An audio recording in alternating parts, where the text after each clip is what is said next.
जय हिंद everyone, welcome to the world of history. आज हमने जिस लेक्चर के बारे में पढ़ना है वो लेटर मुगल से रिलेटेड है। हमने मुगल एम्पायर देख लिया है, मुगल एम्पायर के बारे में हमने पूरा ओवरव्यू लिया है और डिटेल में भी पढ़ा है। उसके बाद मैंने आपको मराठा किंगडम के बारे में स्पेसिफिकली पढ़ाया था।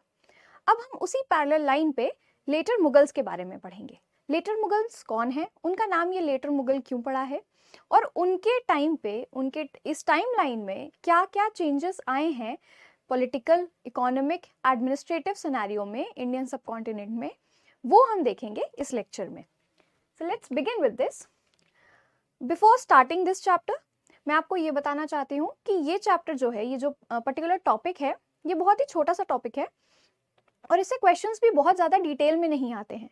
बट ये ज़रूरी इसलिए है क्योंकि ये बैकग्राउंड सेट करता है एडवेंट ऑफ ब्रिटिशर्स, यानी कि ब्रिटिश या यूरोपियन जो पावर्स आई थी इंडिया में, उनके आने से पहले का बैकड्रॉप जो सेट होता है वो इसी टाइम पीरियड में सेट होता है। लेटर मुगल्स के रेन में या लेटर मुगल्स के शासनकाल में ही जो बैकड्रॉप तैयार होता है, जो बैकग्राउंड तैयार होता है ब्रिटिशर्स के आने का, वो पर्टिकुलरली यहीं पे सेट होता है। इसलिए ये टॉपिक इंपॉर्टेंट हो जाता है ये समझने के लिए कि आगे जब ब्रिटिशर्स आएंगे और जिस तरह से भी उनका कोर्स ऑफ एक्शन होता है उसको अच्छे से समझने के लिए ये लेक्चर पढ़ना जरूरी है। So let's begin with this. यहाँ पे टाइम आप देख सकते हैं 1707 to 1858. Okay, 1707 to 1858. Before starting, let's see the preview. We'll see the introduction. We'll begin with the introduction. Then, कौन से later मुगल रूलर्स थे, causes of decline of Mughals. हम एक बार फिर से मुगल्स के डिक्लाइन का कॉज देखेंगे। वेरियस कॉजेस थे, हमने पहले लेक्चर में भी देखा है, हम यहाँ फिर से एक बार रिवाइज करेंगे। पॉलिटिकल फ्रैगमेंटेशन, ये जो पूरा समय काल है ना, ये जो पूरा टाइम पीरियड है, ये पॉलिटिकल फ्रैगमेंटेशन का टाइम पीरियड जाना जाता है मध्यकालीन भारत में। हमने ऐसे ही पॉलिटिकल फ्रैगमेंटेशन का टाइम देखा है एंशिएंट इंडियन हिस्ट्री में, गुप्ता एम्पायर के बाद जो पोस्ट गुप्ता एम्पायर आया था उस समय पे भी हम राजनीतिक विघटन देखते हैं, पॉलिटिकल फ्रैगमेंटेशन देखते हैं।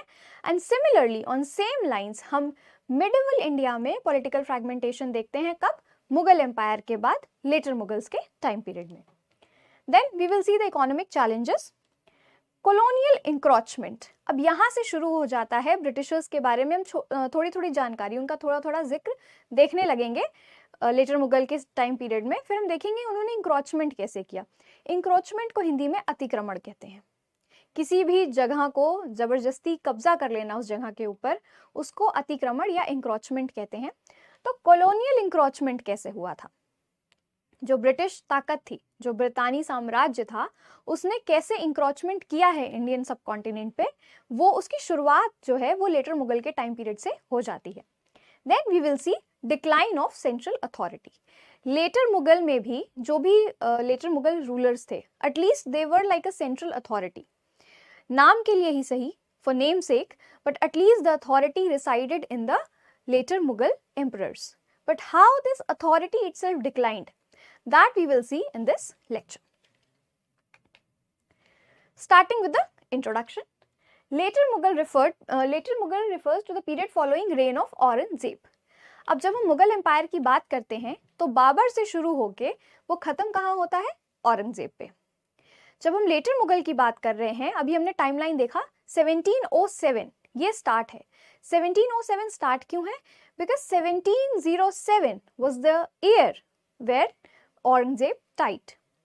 औरंगजेब की मृत्यु का साल था 1707 और इसी वजह से इसे लेटर मुगल पीरियड का हम स्टार्ट भी कहते हैं। यहीं से लेटर मुगल पीरियड स्टार्ट भी होता है। ओके, मैं आपको एक छोटी सी स्टोरी के फॉर्म में बताती हूँ।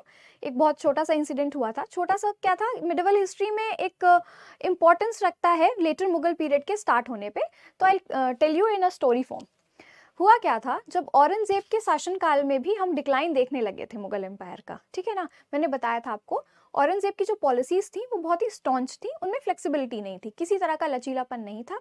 वो अपनी पॉलिसीज को लेके, चाहे वो एडमिनिस्ट्रेटिव हो, इकोनॉमिक हो या पॉलिटिकल हो, बहुत ही स्ट्रिक्ट था, बहुत ही दृढ़ वो पॉलिसीज थी। कोई लचीलापन नहीं था, कोई फ्लेक्सिबिलिटी नहीं थी, किसी तरह के कोई सुधार की गुंजाइश नहीं थी। जिसकी वजह से डिक्लाइन मुगल एम्पायर का शुरू तो होते हुए देख पाते हैं औरंगजेब के समय काल से ही, पर धीरे धीरे जैसे लेटर फेज आता गया and Aurangzeb became incapable of ruling and till his death, you know, the day he was on the death bed, जब वो मृत्यु शैया पे था, तभी वॉर ऑफ सक्सेशन शुरू हुआ। वॉर ऑफ सक्सेशन, उत्तराधिकार का युद्ध जिसे कहते हैं। अब ये उत्तराधिकार का युद्ध था क्या? औरंगजेब के जो हायर्स थे, हायर्स मीन्स उसके जो वंशज थे, उनके बीच में युद्ध हुआ। किस लिए युद्ध हुआ? मुगल साम्राज्य की सत्ता को हथियाने के लिए, यानी कि मुगल एम्परर बनने के लिए, द नेक्स्ट मुगल एम्परर बनने के लिए ये युद्ध हुआ, उत्तराधिकार का युद्ध या वॉर ऑफ सक्सेशन। अब उसके 4 बेटे थे औरंगजेब के, जिनमें से Bahadur Shah first, okay, Bahadur Shah first या उसका नाम मुअज्जम भी था। मुअज्जम और Bahadur Shah first ultimately won the war of succession, ठीक है। 4 बेटों में से बहादुर शाह फर्स्ट ने ये जंग जीती, ये युद्ध जीता, and ultimately he sat on the throne of Mughal empire after Aurangzeb. Now what happened, एक बड़ी इंटरेस्टिंग सी बात यह है कि बहादुर शाह वन जब गद्दी पे बैठा था, ही वाज 63 और 65 इयर्स ओल्ड बाय देन। सो आप ये देख सकते हैं कि वो ऑलरेडी अपने लाइफ के इतने लेटर फेज में था कि उसका शासनकाल बहुत समय तक चला भी नहीं, and you know the whole disintegration in Mughal empire started from there. Now when a ruler sits on a throne in a very later phase of his life, तो उसके पास वैसे ही शासन करने के लिए समय काल बहुत कम बचता है। अब उसमें भी नए चेंजेस लाना, नई पॉलिसीज को इम्प्लीमेंट करना, एडमिनिस्ट्रेशन को देखना, it becomes really very difficult. तो यही हुआ यहाँ पे। And after the reign of Aurangzeb, यानी कि औरंगजेब के शासनकाल के बाद, this whole time period is characterized by political fragmentation. अब ये पॉलिटिकल फ्रैगमेंटेशन होगा कैसे, ये हम आगे देखेंगे, बट ये छोटा सा बैकग्राउंड था जो औरंगजेब के मरने के बाद और लेटर मुगल्स के स्टार्ट होने से पहले, ये जो छोटी सी स्टोरी मैंने आपको बताई वो इसी से रिलेटेड है। बहादुर शाह फर्स्ट के हम टाइम पीरियड से ही लेटर मुगल्स की शुरुआत को मानते हैं। Now this chart over here, ये पूरा, इस पूरे लेक्चर में ना आपका ये वाला जो स्लाइड है, ये जो चार्ट है, यही आपके सबसे काम का है। कैसे? इसमें पूरे सारे लेटर मुगल्स रूलर्स का नाम दिया हुआ है, साथ ही साथ उनका टाइम पीरियड दिया हुआ है, और उनके शासनकाल से रिलेटेड जो भी इंपॉर्टेंट पॉइंट्स हैं वो भी इस चार्ट में लिखे हुए हैं। So what I request you, I would request you to note down the rulers name, their time period, as well as the important features related to them. ये सब आपको नोट्स में तो मिलेगा ही, बट मेरी आपसे रिक्वेस्ट है कि आप इस चार्ट को भी अपने कॉपी में अपने हाथ से, अपने आप से खुद बनाएं। ज़रूरी नहीं है इतना डायग्रामेटिकली बनाएं, just you know very simply आप रूलर के नाम लिखें, उनका टाइम पीरियड लिखें, और उनके शासनकाल से रिलेटेड इंपॉर्टेंट पॉइंट्स जो इसमें लिखे हैं वो लिख लें अपने वर्ड्स में, या बहुत शॉर्ट में, ऑलरेडी काफ़ी शॉर्ट में ही लिखा हुआ है, बट फिर भी आप लिख लें। इससे होगा क्या, आपके सिर्फ एक दिस पर्टिकुलर स्लाइड से, जिसका नोट आपका 1 पेज में बनेगा, उससे आपका पूरा लेटर मुगल एरा तैयार हो जाएगा। जो भी पॉसिबल क्वेश्चंस इस टॉपिक से आएंगे वो आपके अपने नोट से कवर हो जाएंगे जो आपने बनाए हैं। एडिशनल नोट्स मैंने आपको प्रोवाइड किए ही हैं। So starting with Bahadur Shah first, time period 1707 to 1712, ठीक है, छोटा सा शासनकाल है इसका। Successor of Aurangzeb, he had a very tolerant and pacific policies. Tolerant मतलब सहिष्णु था, औरंगजेब की तरह बहुत कट्टरवादी नीतियां नहीं थी इसकी, ये सहिष्णु था, लोगों को तवज्जो देना जानता था, एंड बहुत ही फ्रेंडली इसके रिलेशंस थे इसके समय काल में बाकी नोबल्स के साथ या बाकी रीजनल किंगडम्स के साथ भी। Then came Jahandar Shah, okay, Jahandar Shah, time period 12 to 13, 1 साल का समय काल था इसका। Friendly with Jats, Rajputs and Marathas. Now हम लोगों ने मराठा के बारे में पढ़ा था, it was one of the regional kingdoms during Mughal empire और लेटर मुगल एम्पायर। जो मराठास थे, ठीक है ना, वो एक रीजनल किंगडम ही था, कोई पूरा उन्होंने इंडियन सब कॉन्टिनेंट पे रूल तो किया नहीं था, साम्राज्य तो था नहीं, वो एक रीजनल किंगडम था, और मराठास की तरह ही और भी रीजनल किंगडम्स धीरे धीरे पनप रहे थे। मैंने आपको मुगल एम्पायर के टाइम पे भी बताया था कि छोटे छोटे रीजनल किंगडम्स ओरिजिन होना शुरू हो गया था उनका। तो मराठास की तरह ही जाट्स थे, राजपूत्स भी थे, ठीक है। तो जहांदार शाह के बड़े फ्रेंडली रिलेशंस थे इनके साथ। ही अबॉलिश्ड जजिया। अब जजिया क्या है? जजिया पिलिग्रिमेज टैक्स होता है, यानी कि तीर्थ कर, ठीक है, नॉन मुस्लिम्स के ऊपर लगाया जाने वाला तीर्थ कर। जो भी नॉन मुस्लिम्स हैं, ठीक है, all the communities which do not belong to Muslim community, जब वहाँ दूसरी कम्युनिटी के लोग अपने तीर्थ यात्रा पे जाते थे तो उन पर एक कर लगाया जाता था, एक टैक्स लगाया जाता था। दैट वॉज कॉल्ड जजिया और jizya. And he checked jagirs as well. Now jagirs are what? Mansabdari system हमने पढ़ा था, उसी लाइंस पे आगे जागीरदारी सिस्टम बना था। जागीर्स वही थी कि छोटे छोटे piece of land, you know, small areas, उन्हें जागीर्स कहा जाता था, और एक हेड को अपॉइंट किया जाता था जिसे जागीरदार कहा जाता था। जागीरदार का काम क्या था? जागीरदार का काम था वहां से लगान वसूलना, टैक्स कलेक्ट करना उस पर्टिकुलर रीजन से और ट्रेजरी में जमा करना। बीच में उसको कुछ कमीशन कट भी मिलता था। And he encouraged izarat. Izarat was also a tradition followed by Islamic rulers. Then came Farrukhshir. Farrukhshir 13 to 19 time period था। इसका कार्यकाल जो था ये जाना जाता है कि औरंगजेब की लाइंस पे ही इसने रूल किया था, ठीक है।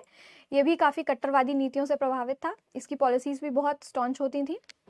And Syed brothers helped him to attain the throne. Now who were the Syed brothers? दो इस्लामिक नोबल्स थे, ठीक है, देवर ब्रदर्स, सैयद ब्रदर्स। ये नोबल्स थे फर्रुखशियर के कोर्ट में, या जहांदार के कोर्ट में आप कह सकते हैं। जहांदार के कोर्ट में देवर प्रेजेंट एज नोबल्स, यानी कि प्रमुख जो लोग होते हैं ना किसी कोर्ट में, बड़े इंपॉर्टेंट लोग होते हैं, वैसे थे। और इन दोनों ब्रदर्स ने ही मदद की थी फर्रुखशियर को गद्दी पे बैठने में। Basically Farrukhsiyar sat on the throne after killing Jahandar Shah. तो it was plotted and planned by Sayyid brothers. Jahandar Shah का मर्डर प्लान किया गया था by them, and then they made Farrukhshir sit on the throne. He ratified trade privileges of East India Company. अब जहां जहां भी आपको ब्रिटिशर्स से रिलेटेड इंफॉर्मेशन आ रही है, don't get confused and don't panic about it. जैसे ही मॉडर्न इंडिया में ब्रिटिशर्स का चैप्टर शुरू करेंगे, I will explain each and everything about it, okay. तो यहाँ पे मुस्लिम रूलर्स के टाइम पे जहाँ पे भी आप देख पा रहे हैं ब्रिटिशर्स के बारे में जो भी इंफॉर्मेशन आ रही है, you just keep a note of it. आप ध्यान रखें इस बात का कि अच्छा हाँ, इस टाइम पीरियड में ब्रिटिशर्स का आगमन होने लगा था, उनकी ट्रेडिंग पॉलिसीज शुरू हो गई थी, and they had started a very systematized trading system, okay. Then came Mohammad Shah, Alamgir second, Shah Alam second and Bahadur Shah Zafar. अब इन पूरे लेटर मुगल्स में अगर कोई बहुत इंपॉर्टेंट है तो वो है बहादुर शाह सेकेंड, और ऑल्सो नोन एज बहादुर शाह जफर, और इनके बारे में आपने ज़रूर सुना होगा। अब ये इंपॉर्टेंट क्यों है? क्योंकि जब 1857 की क्रांति होती है, रिवोल्ट ऑफ 1857 होता है, जो कि सिपॉइस के द्वारा किया जाता है, सिपाहियों के द्वारा किया जाता है, भारतीय सैनिकों के द्वारा किया जाता है जो ब्रिटिश आर्मी में अपॉइंटेड थे। उन्होंने एक विद्रोह किया, एक रिवोल्ट किया 1857 में, due to various reasons which we'll learn in later chapters.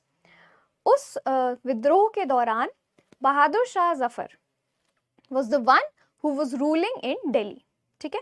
तब तक ब्रिटिशर्स ने अपने आप को पॉलिटिकल पावर डिक्लेयर नहीं किया था, बट जैसे ही ये रिवोल्ट ऑफ 1857 हुआ, बहादुर शाह जफर को भी कैप्चर किया गया, उसको उस रिवोल्ट को दबाने के लिए ब्रिटिशर्स ने इन्हें भी कैप्चर किया, और जैसे ही इन्हें हटाया गया गद्दी से, ब्रिटिशर्स ने फुल फ्लेजेड तरीके से पॉलिटिकल पावर खुद को डिक्लेयर कर दिया, ओके।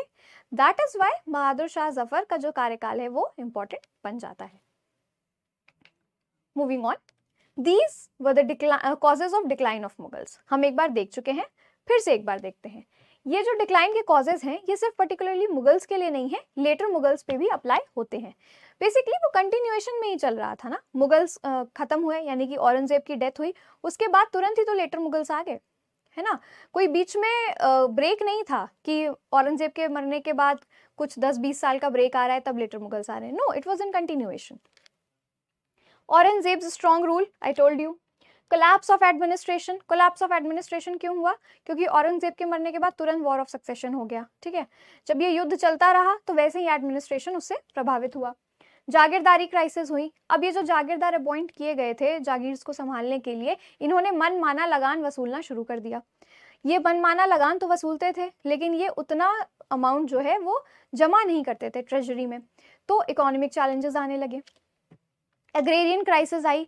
अब चूंकि ये मनमाना लगान वसूल करते थे irrespective of all the conditions, चाहे सूखा आया हो, बाढ़ आई हो, किसी भी तरह की कोई नेचुरल कैलामिटी हो, जागीरदार उसको कंसीडर ही नहीं करते थे।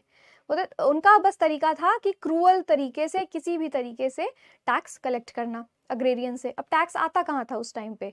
ऑब्वियसली जो भी खेती होती थी, कल्टीवेशन होता था, उसी से आता था ना। इसकी वजह से एग्रीकल्चर इफेक्ट होने लगा। अगर कोई कैलामिटी आई है और एग्रीकल्चर एकदम एट पार नहीं हुआ है या उस लेवल का नहीं हुआ है कि बहुत ज़्यादा टैक्स दिया जा सके, तो एग्रेरियंस को लोन लेना पड़ता था टैक्स चुकाने के लिए, because jagirdars were very brutal, right. Then emergence of Britishers. Now this became a very important point during decline of Mughals. क्यों ब्रिटिशर्स आए? उन्होंने शुरुआत की ट्रेडिंग से, धीरे धीरे उनका पॉलिटिकल इंटरफेरेंस बढ़ने लगा, वो इंटरवीन करने लगे कोर्ट के अफेयर्स में, ठीक है। पॉलिटिकल पॉलिसीज को वो अपने इंटरेस्ट के अकॉर्डिंग फ्रेम करने लगे। दो राज्यों में डिवाइड एंड रूल की पॉलिसी के तहत उन्हें लड़वाने लगे और उसका फायदा वो खुद उठाते थे। एक्सटर्नल चैलेंजेस, ठीक है, फॉरेन इन्वेजन्स भी हुए मुगल एम्पायर के दौरान। जब मुगल एम्पायर चल रहा था तो कुछ फॉरेन इन्वेजन्स भी हुए, ठीक है। हम नादिर शाह का इन्वेजन देखते हैं, अहमद शाह अब्दाली का इन्वेजन देखते हैं, तो अफगान की तरफ से कुछ इन्वेजन्स भी आए थे। Then growing selflessness of Mughals. Now Mughals were जब वो रूल कर रहे थे तो अपनी पॉलिसीज को लेके, ब्रिटिशर्स जब आए थे अपनी ट्रेडिंग पॉलिसीज को लेके, तो उस समय मुगल्स ने बहुत सेल्फिशनेस नहीं दिखाई। They became selfless, a bit of selfless. Basically उन्हें लगा कि कुछ लोग हैं जो बाहर से आए हैं ट्रेड करने, व्यापार करने, और इस व्यापार से हमारे एम्पायर को बहुत ज़्यादा फायदा होने वाला है। Now they could not calculate the hidden interest of Britishers behind there policies. वो उतना वाइजली कह सकते हैं या उतना क्लेवरली सोच नहीं पाए उस चीज को, and this backfired on the Mughal empire. And personalities of later Mughals. Later Mughals, none of the later Mughal rulers was efficient enough to continue an empire or to sustain an empire. कोई भी लेटर मुगल रूलर जो था वो इतना efficient था ही नहीं अपने administrative या पॉलिटिकल वर्क में कि वो इतना बड़ा साम्राज्य सस्टेन कर पाए। एटलीस्ट चलाना तो बहुत दूर की बात है, जो बचा खुचा है उसी को सस्टेन कर ले, वो भी उनके बस की बात नहीं रही। फिर स्टार्ट होता है political fragmentation. Now look at this map over here. हमने मराठास के बारे में पढ़ लिया, ठीक है। It was one of the regional kingdoms during Mughals. ऐसे ही हैदराबाद में निज़ाम थे, हैदराबाद के निज़ाम थे, उन्होंने अपना एक किंगडम जो है वो ओरिजिनेट किया हैदराबाद के एरिया में। ऑन सिमिलर लाइन बंगाल में हुआ, अवध में हुआ, जाट्स ने किया एंड सिख्स ने किया। Now this was the political fragmentation which was caused due to inefficiency of later Mughal rulers. चूंकि लेटर मुगल रूलर्स जो थे वो इतने एफिशिएंट नहीं थे एडमिनिस्ट्रेशन को चलाने में, पॉलिटिकल पावर को होल्ड करने में, इस वजह से जगह जगह पे अलग अलग रीजन्स में पावर्स बढ़ने लगी, रीजनल पावर्स बढ़ने लगी, और वहाँ के जो एफिशिएंट एडमिनिस्ट्रेटर्स थे उन्होंने खुद को स्वतंत्र डिक्लेयर कर दिया था। उन्होंने ये डिक्लेयर कर दिया कि now we are no more part of Mughal empire, अब हमारी अपनी एक रीजनल किंगडम है और हम उसके होलसोल इंचार्ज हैं, we are ruler of that our regional kingdom. Okay, so this is how political fragmentation started in later Mughal era. Now coming to the economic challenges. ये economic challenges बहुत ही outlined हो गए थे। ऐसा क्यों? क्योंकि एक तो बहुत frequent wars हो रहे थे। औरंगजेब के जाने के बाद जो वॉर ऑफ सक्सेशन हुआ वो भी लंबा चला था और उसकी वजह से बहुत ज़्यादा वेल्थ का नुकसान हुआ, ठीक है। औरंगजेब के टाइम पीरियड पे भी पॉलिसीज इतनी स्टॉन्च थी कि ट्रेड और इकोनॉमी जो है बहुत अच्छे से फ्लरिश नहीं कर पाई। एक बात हमेशा याद रखिए आप लोग, इकोनॉमी को फ्लरिश करने के लिए बहुत फ्लेक्सिबल पॉलिसीज चाहिए होती हैं। अगर आज के टाइम पे इंडिया एक्सपोर्ट और इम्पोर्ट को बढ़ावा ना दे, उसमें फ्लेक्सिबिलिटी ना दे, आप करंट अफेयर्स पढ़ते हैं, आप आए दिन पढ़ते होंगे कि हमने यहाँ से ट्रेड किया, यहाँ से MOU साइन हुआ है, किसी कंट्री से मेमोरेंडम ऑफ अंडरस्टैंडिंग साइन हुआ है कि we will trade this product और दिस सर्विस, या किसी प्रोडक्ट के इंपोर्ट एक्सपोर्ट से टैक्स हटा लिया गया है। So this is done to flourish the economy and trade system of a country, to advance the economy and trade system of any country. किसी कंट्री के ट्रेड को बढ़ावा देने के लिए ये सब किया जाता है। बट औरंगजेब के टाइम पे ये चीज़ें बहुत रिस्ट्रिक्ट हो गई थी, सब कुछ जो है सेंट्रल अथॉरिटी के हाथ में आ गया था और उसने इकोनॉमी को, व्यापार को बहुत बढ़ावा नहीं दिया, जिसकी वजह से वैसे ही इकोनॉमिक डिक्लाइन होना शुरू हो गया था। ठीक है, एंड इकोनॉमिक डिक्लाइन जो है वो सबसे पहले इफेक्ट करता है किसी भी स्टेट की मिलिट्री पावर को। कैसे? जब आपके पास वेल्थ ही नहीं है तो आप अपनी सेना पे खर्च क्या करेंगे, आप उनके लॉजिस्टिक्स प्रोवाइड कैसे करेंगे, उनको रिसोर्सेज देंगे कैसे? रिसोर्सेज नहीं तो सेना कमज़ोर होगी, सेना कमज़ोर होगी तो इस चीज़ का फ़ायदा बाहर इन्वेडर्स जो है उठाएंगे। So this is how the cycle works. Okay, एक तो ये बाहरी एक्सटर्नल इसका कॉज हो गया और दूसरा इंटरनली भी इकोनॉमिक डिक्लाइन इफेक्ट कर रहा है कि लोगों के पास अपनी ज़रूरतों का सामान ही नहीं है, तो लोगों में विद्रोह की भावना बढ़ रही है। ठीक है, डिससैटिस्फैक्शन बढ़ रहा है उनमें, उनमें नेशनैलिटी नहीं रह गई, अपने राज्य से, अपने साम्राज्य से, अपने देश से उनको कोई लगाव ही नहीं रह गया, क्योंकि उन्हें दिख रहा है उनका जो रूलर है, जो सेंट्रल अथॉरिटी है, वो तैयार ही नहीं है किसी भी तरह से इकोनॉमी या ट्रेड को बढ़ावा देने के लिए। तो this leads to dissatisfaction in minds of या amongst civilians. The similar thing happened here कि after Aurangzeb और meanwhile the Aurangzeb was ruling, उस टाइम से ही इकोनॉमिक डिक्लाइन शुरू हो गया। लेटर मुगल्स के आते आते the condition became worse. They were engaged in their own lavish lifestyles, वो अपने अपने शौक पूरे करने में लगे रहते थे, सिर्फ थ्रोन को ऑक्यूपाई करने में उनका ध्यान रहता था, सिर्फ सत्ता को हथियाने में पूरा ध्यान रहा है लेटर मुगल रूलर्स का, जिसकी वजह से उन्होंने बाकी किसी एडवांसमेंट में ध्यान दिया ही नहीं कि इकोनॉमी कैसे चलेगी, ट्रेड कैसे होगा। And this all led to a severe economic disparity, administrative inefficiencies and loss of tax revenues. Jagirdari system पे कोई चेक ही नहीं था, वो मनमाना लगान वसूल रहे हैं बट ट्रेजरी में जमा ही नहीं हो रहा है। So this all accumulated and led to decline of Mughal Empire as a whole. Then came colonial encroachment. अब जैसे ही ब्रिटिशर्स आए हैं इंडिया में और उन्होंने अपनी ट्रेडिंग एक्टिविटी शुरू की हैं, they were very clever, they were very observant as well. बहुत उन्होंने चीज़ों को ऑब्जर्व किया है और ऑब्जर्व करके उनको ये समझ आया कि यहाँ तो आपसी फूट बहुत ज़्यादा है। इंडियन सब कॉन्टिनेंट में within Mughal empire as well बहुत ज़्यादा रिफ्ट हैं, इंटरनल रिफ्ट्स बहुत ज़्यादा हैं और उन्होंने इसी रिफ्ट का फ़ायदा उठाना शुरू किया। दो राज्यों को या दो छोटे किंगडम्स को वो आपस में भड़काते थे लड़ने के लिए।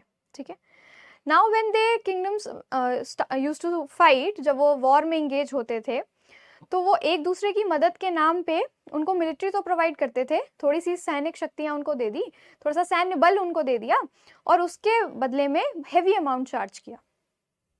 अब ये हेवी अमाउंट जब पे नहीं कर पाते थे किंगडम्स, तो वो क्या करते थे कि अपनी मिलिट्री वहाँ पे अपॉइंट कर देते थे, रिक्रूट कर देते थे और उस किंग से या उस रूलर से कहते थे कि आप इस मिलिट्री का खर्चा उठाएंगे, इसके मेंटेनेंस का, रहने खाने, weapons, everything. Now this took a huge toll on the wealth of Indian economy या वेल्थ ऑफ मुगल एम्पायर। आप खुद सोच के देखें, आपके घर में कोई आ जाए और वो कहे कि अब तुम मेरा खर्चा उठाओगे, मेरे रहने का, मेरे यहाँ पे जो भी मैं चीज़ें खरीदूंगा उसका, खाने पीने का, तो this will disturb the economy of your family. Similar thing happened here. उन्होंने जो कॉलोनियल पावर्स थी यानी कि जो ब्रिटिशर्स थे, उन्होंने बहुत ऑब्जर्वेंट होके ये चीज़ नोटिस कर ली कि यहाँ पे यूनिटी नहीं है लोगों में, रूलर्स में एफिशिएंसी नहीं है एडमिनिस्ट्रेशन करने की, and they took complete advantage of this situation. Economic exploitation उन्होंने शुरू कर दिया था। Now how the central authority declined? Ineffective leadership and court intrigues. Court intrigues समझते हैं? Court politics. ठीक है, जो कोर्ट में पॉलिटिक्स चल रही थी, जो रिफ्ट्स चल रहे थे कोर्ट में लोगों के बीच में, नोबल्स के बीच में, एंड इनफेक्टिव लीडरशिप। कहीं पे भी कोई रिफ्ट इसलिए ज़्यादा क्रिएट हो जाता है या ज़्यादा इफेक्ट करता है जब इमीडिएट लीडर उस चीज़ को हैंडल करना नहीं जानता है। आपकी फैमिली में ही जो फैमिली के हेड हैं, अगर वो परिवार के मतभेदों को सुलझाना ना जाने, टाइम पर अगर उन्हें ना सुलझा सकें, तो क्या होगा, धीरे धीरे फैमिली टूटने लगती है ना। दो लोग कुछ अलग सोच से चल रहे हैं, दो लोग कुछ अलग सोच से चल रहे हैं, तो if the head of family is incapable of resolving those rifts, those doubts और दोज सस्पिशंस, तो क्या होगा ultimately? Family will spread apart, it will part ways, people will part ways. The similar thing happened in later Mughal era. चूंकि जो leadership थी वो effective नहीं थी, जो लीडर्स थे, जो रूलर्स थे, वो इफेक्टिव नहीं थे, वो एफिशिएंट नहीं थे, इसकी वजह से कोर्ट में जो रिफ्ट्स क्रिएट हो रही थी, उन्होंने एकदम से रिबेल कर दिया, या वो उन्होंने अपना हाथ खींच लिया कोर्ट से, एंड दे पार्टेड वेज. उसी का नतीजा है कि पॉलिटिकल फ्रैगमेंटेशन हुआ, and the central authority, it became very weak and incapable of sustaining the Mughal empire. So this was it. Okay, this was the gist of this lecture. ये crux में मैंने आपको समझाया है ये लेक्चर. यहाँ से बहुत ज़्यादा क्वेश्चंस आने की संभावना बहुत कम है. जो भी पॉसिबल क्वेश्चंस होंगे मैं प्रैक्टिस शीट में इंक्लूड कर दूंगी. आपको ये समझना है कि लेटर मुगल टाइम पीरियड जो है वो बैकग्राउंड सेट करता है यूरोपियंस के रूल करने का, स्पेशली ब्रिटिशर्स के इंडिया पे रूल करने का बैकग्राउंड सेट होता है कहाँ पे? लेटर मुगल एरा में. Okay, I hope you understood this lecture. Till then keep learning history, keep living history. Will meet very soon. Thank you and जय हिंद.